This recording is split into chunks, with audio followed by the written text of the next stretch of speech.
In this elementary algebra review tape, we are going to be reviewing our work on radicals.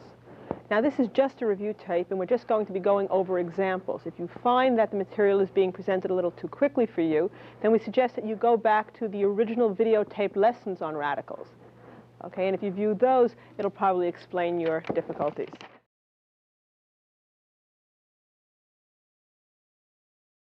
Now the first example that we're going to do is the following. We want to evaluate this expression in radicals.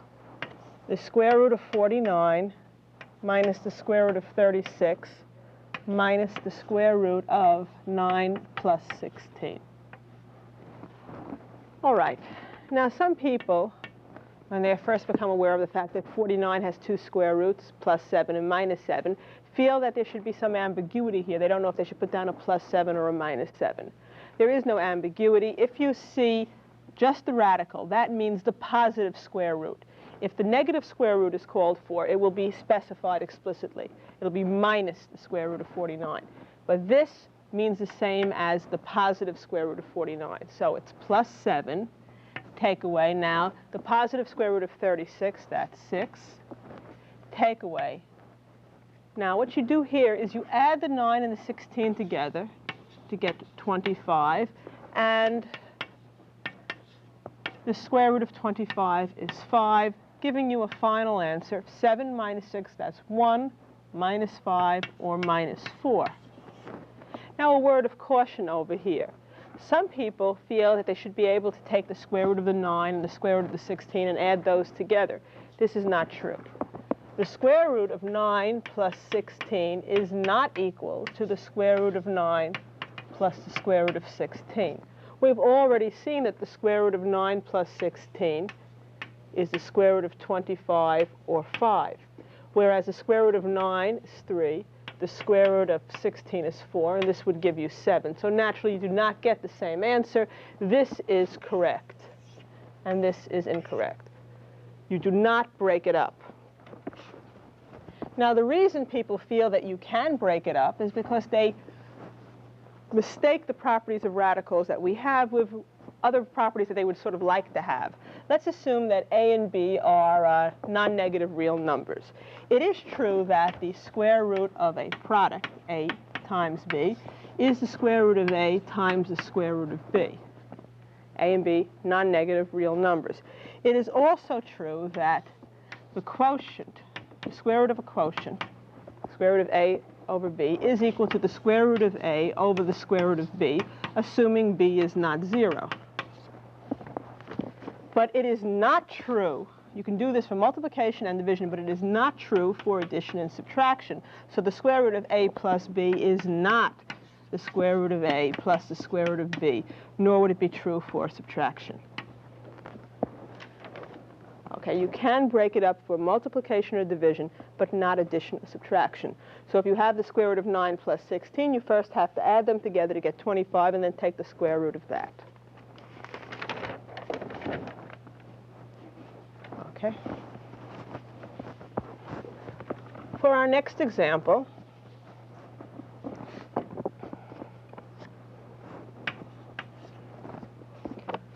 we want to see if we can simplify the square root of x to the 4th. Now, in radicals, we have something known as simplest radical form. Okay, we try to simplify the radical expression as much as possible. What does this mean? We do not want any perfect squares under a square root sign. We do not want, if we had a cube root, we would not want any perfect cubes under a cube root sign. We also do not want any fractions under a radical sign, or any radical signs in the denominator. Okay, now as far as fractions and denominators, we'll worry about that a little later. Here, let's worry about the part of not having a perfect square under a square root sign.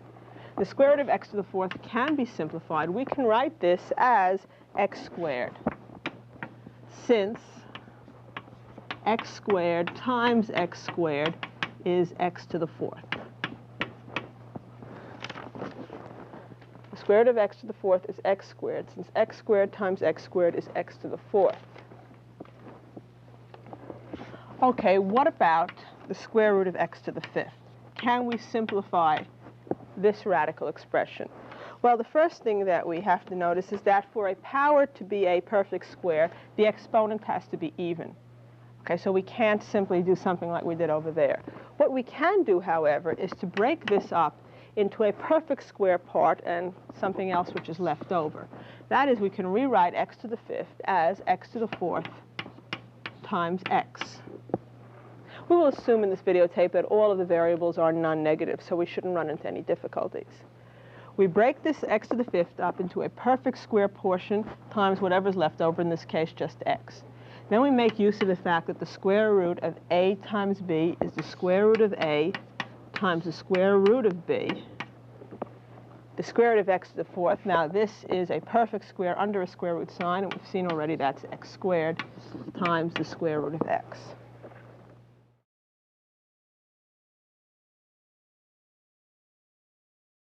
Now, what if there is a constant preceding the variable portion, something other than 1? For example, say we want to simplify, that is, put into simplest radical form the square root of 28x to the 9th. The same thing that we did for the square root of x to the 5th, we are going to rewrite this as a perfect square part times whatever's left over. Now, for the x to the 9th, we can rewrite that as x to the 8th times x. That is, we look for the largest even power. Okay, we pull that out, and we see what's left over. And as far as 28, we're looking for perfect square factors. Well, 4 goes into 28, 9 doesn't. We're talking about 1 squared, 2 squared, 3 squared, 4 squared, and so on. So we can change this into 28 times 4 times 7, where 4 is a perfect square. So we've rewritten this as 4x to the 8th times 7x, a perfect square portion times whatever's left over, which we then write as the square root of 4x to the 8th. Remember, we can break it up for multiplication, times the square root of 7x. And the perfect square portion, we have it under a square root sign. Here we can eliminate the radical. The square root of 4 is, of course, 2. The square root of x to the 8th is x to the 4th. And you can check this by multiplying it by itself. X to the 4th times x to the 4th would give you x to the 8th. So 2x to the 4th times the square root of 7x. Just a word of caution here. We all know that 3 is square root of 9. Don't make the mistake of thinking, for example, that the square root of x to the 9th is x cubed. We all know that x cubed times x cubed is x to the 6th, not x to the 9th. Okay, you don't take the square root of the power. Okay, what you do is you have the power. Okay, so the square root of x to the 9th is not a perfect square. You had to break it up from x to the 8th times x, and x to the 8th was a perfect square. Okay, now I want to simplify and combine the following expression in radicals. 3 times the square root of 50 minus 4 times the square root of 18. Okay, now some of you may be upset and say, well, you can't combine these radicals because you can only combine radicals that have exactly the same quantity under the radical sign. For example, 5 the square root of 5 take away 2 the square root of 5. These two radical expressions have the same quantity under the radical sign, so you can make this 5 the square root of 5 minus 2 the square root of 5 is 3 the square root of 5. Okay. While it's true that when they have the same quantity under the radical sign, you can combine, you cannot at this stage say, I can't combine these because the radicals are not in simplest radical form. Perhaps after we have simplified the radical expressions, we will have two expressions involving the same radical. So at this stage, we're not sure what can be accomplished. We're going to see if we can simplify each of these individually. Okay. Now the square root of 50, we're going to try to write 50 as a perfect square times whatever's left over, naturally 25 times 2 minus 4 times the square root of 18, but 18 can be rewritten as a perfect square 9 times 2. And this can be written as 3 now.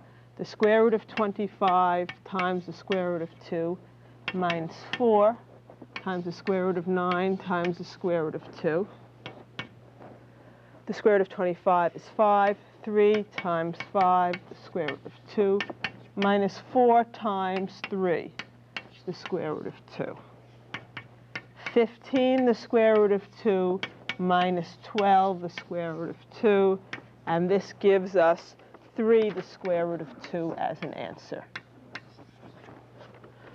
Not just 3. Some people feel that when you're subtracting, the square root of 2 should somehow cancel out. It doesn't work that way with algebra or with the radicals. If you had 15a minus 12a, you would wind up with 3a. In other words, a times 15 minus 12, or a times 3. The same thing here. The square root of 2 does not drop out.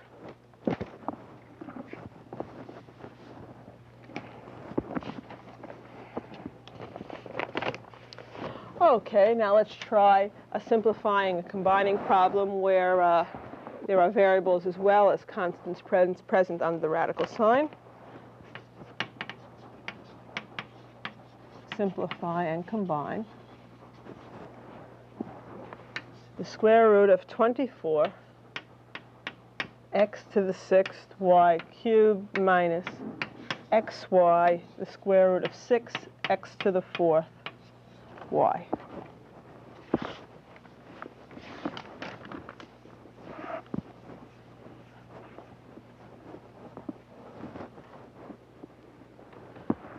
In each case, we're going to first put the individual radicals into simplest radical form. So let's see what we can do here. We want to rewrite 24 x to the 6y cubed as a perfect square portion times something else.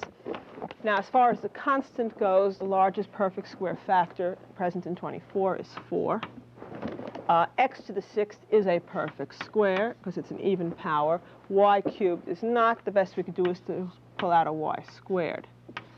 This would leave us with 6y.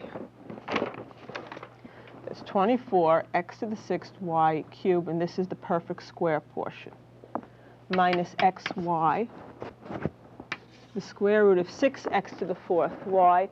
There are no perfect square factors over 1 for 6. 4 doesn't go in. 9, of course, is too big, so 1 was the only thing. X to the 4th is a perfect square, so we have x to the 4th times 6y. Let's see what we have. We make this the square root of 4x to the 6th y squared times the square root of 6y. This first radical we will be able to eliminate in a moment. Minus xy, the square root of x to the 4th times the square root of 6y. And this radical we'll be able to simplify. Over here we have square root of 4, that's 2. The square root of x to the 6th is x cubed. The square root of y squared is y. We assumed all variables were non-negative. 2x cubed y, square root of 6y, minus xy. The square root of x to the 4th, that's x squared, times the square root of 6y, giving us 2x cubed y, the square root of 6y, minus x cubed y, the square root of 6y.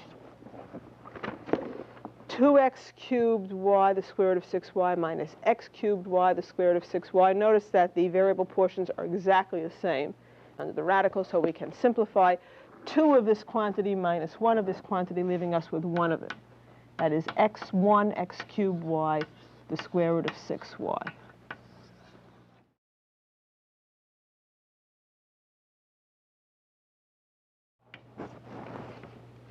Okay, in example number 7, we would like to multiply 2 radical expressions and simplify the result.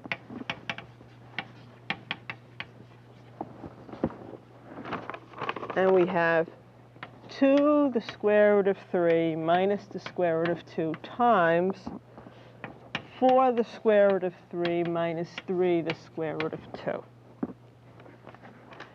Because we have 2 terms here and 2 terms there, multiplying 2 binomials, we can do that using FOIL. First, outer, inner, last. That is, we'll multiply the first terms together, then the outers, inners, and last, and add them all up.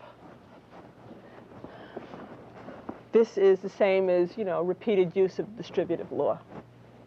That's where it comes from. So let's see what we have for the first. Now I'm multiplying 2 to the square root of 3 times 4 to the square root of 3. When I'm multiplying the two radicals, I'm going to write the portions that are outside the radicals first, and then the radicals. So 2 to the square root of 3 times 4 to the square root of 3. Make it 2 times 4 to the square root of 3 times the square root of 3. That's for the first. For the outer, 2 to the square root of 3 and minus 3 to the square root of 2. So minus 2 times 3, the square root of 3 times the square root of 2. Minus 2 times 3, the square root of 3 times the square root of 2. That's the outer. For the inner, minus 1 times 4, the square root of 3 times the square root of 2. And the last, minus 1 times minus 3, that's plus 3, the square root of 2 times the square root of 2.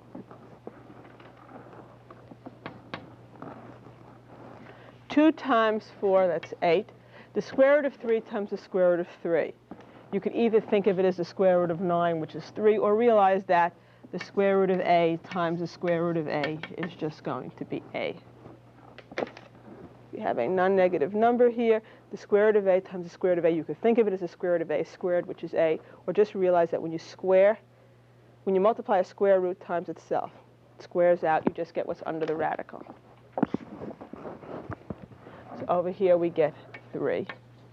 Minus 2 times 3, that's 6. The square root of 3 times the square root of 2, that's the square root of 6.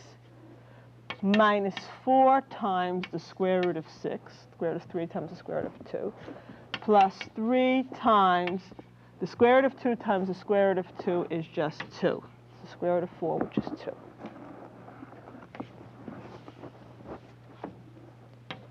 This gives us 8 times 3, 24. Minus 6 the square root of 6, minus 4 the square root of 6. They can be combined to give minus 10 the square root of 6. Plus 3 times 2, which is 6, for a final answer of 24 plus 6, 30, minus 10 the square root of 6. And that's where it stays. Do not try to simplify this to 20 the square root of 6. If it was 30 the square root of 6 minus 10 the square root of 6, that would be 20 the square root of 6. But here we cannot do anything. This is the way it has to stay.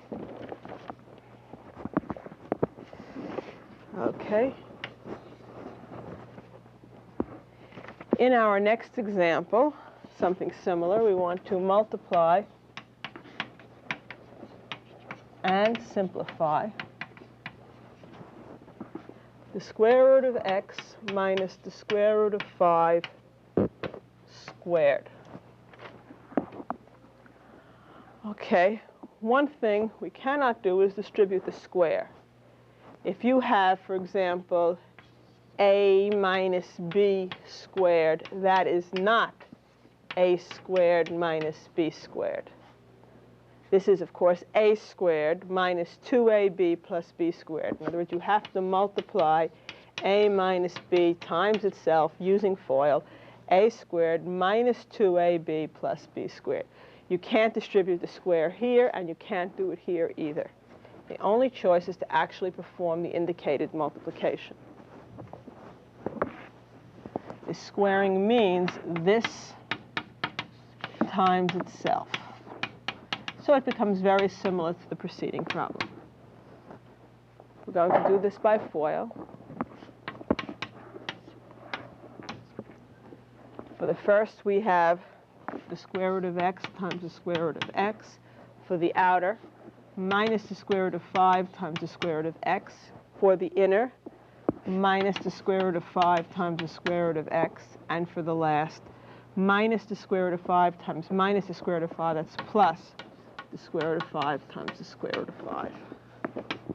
Giving us the square root of x times the square root of x. It squares out, we get x minus the square root of 5x minus the square root of 5x plus 5.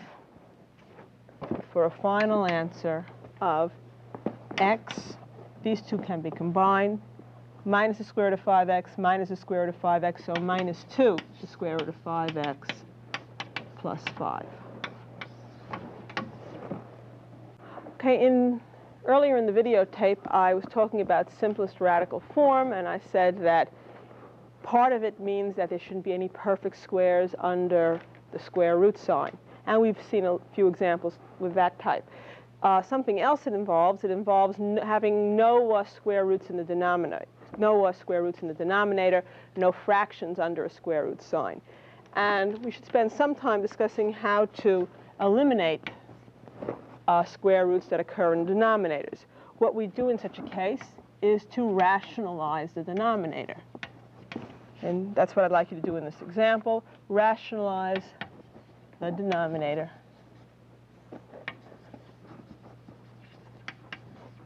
And simplify. Or the problem could say, put into simplest radical form. It's the same idea.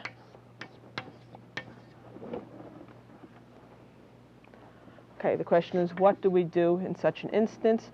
Well, we multiply by 1 in the form the square root of 6 over the square root of 6. You are always permitted to multiply any algebraic expression by 1. Multiplying by 1 does not change its value. Now, we've chosen to multiply by 1 in this peculiar form, the square root of 6 over the square root of 6, because in this way, the square root occurs twice in this denominator. It will square out. We will not have a radical in the denominator. And of course, that's what we need to have. That's what we need to get rid of if we're going to put this problem into simplest radical form. So in the numerator, we have 10 times the square root of 6. In the denominator, the square root of 6 times the square root of 6 is 6. Okay, it is important that you get to used to this form. If you want to think of it as the square root of 36, fine. But it's easier if you can just say the square root of 6 times the square root of 6. It squares out, and you just get 6.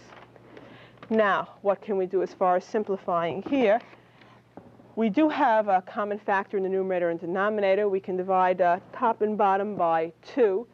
6 divided by 2 is 3. 10 divided by 2 gives you 5. So we have 5 times the square root of 6 over 3. Now, don't get carried away with yourself. You can't simplify any further here. You cannot put the 3 into the 6, okay? You cannot work, say, with a number that's outside of a radical and a number that's inside the radical. See, here the 10 and the 6 were both outside of the radical. Okay, so we leave it as 5/3 times the square root of 6.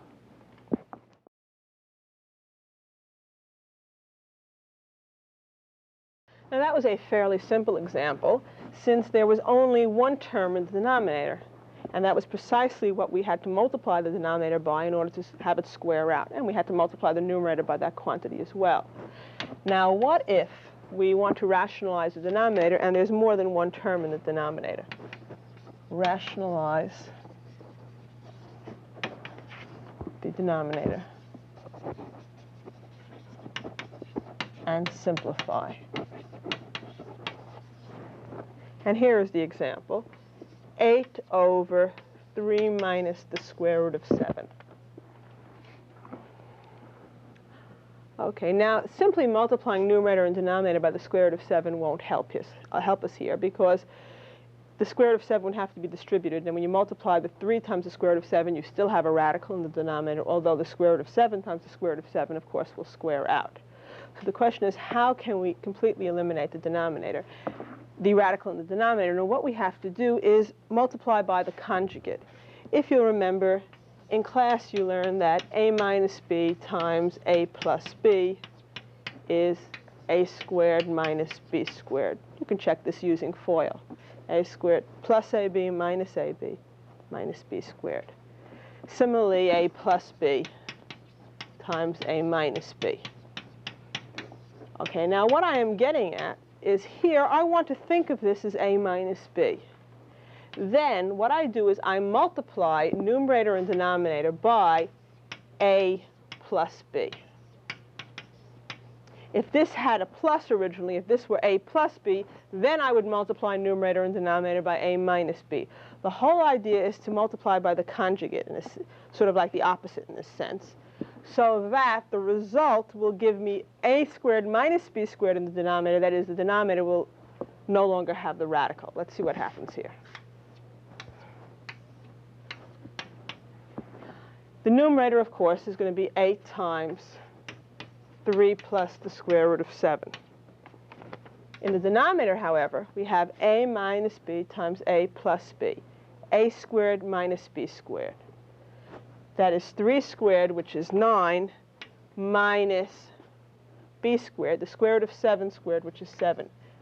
If you find yourself unable to do this in one step, of course you can do it by FOIL. First is 3 times 3. Outer is plus 3 the square root of 7. Inner is minus 3 the square root of 7. They cancel out. And last gives you minus the square root of 7 times the square root of 7 minus 7. This is just like a shortcut through the FOIL. The important thing, of course, is that the outer and the inner cancel out.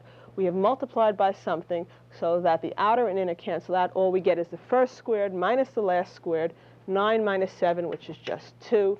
So we have 8 times 3 plus the square root of 7 over 2. And this can be simplified. You can divide numerator and denominator by 2, leaving us with 4 times 3 plus the square root of 7. Or, if you'd like to multiply it out, 12 plus 4, the square root of 7. Either of these are acceptable. Either answer. And that brings us to the end of this table.